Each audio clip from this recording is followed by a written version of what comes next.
जन्नत में जुमा बाजार के हवाले से एक हदीस मिलती है जिसमें यह जिक्र किया गया है कि अहले जन्नत हर जुमे के दिन एक खास बाजार में जमा होंगे।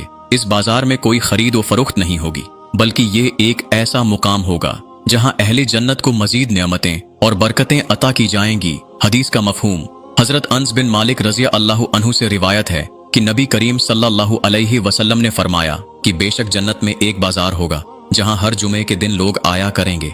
फिर शुमाल की तरफ से एक हवा चलेगी जो उनके चेहरों और कपड़ों पर खुशबू डालेगी और उससे उनका हुस्न व जमाल मजीद बढ़ जाएगा।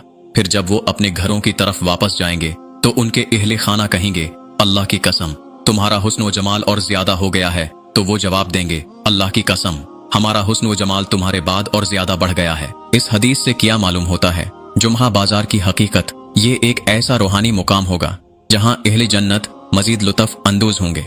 खुशबू और खूबसूरती, इस बाजार में एक खास किस्म की खुशबू भरी हवा चलेगी जो अहले जन्नत के हुस्न व जमाल में इजाफा कर देगी।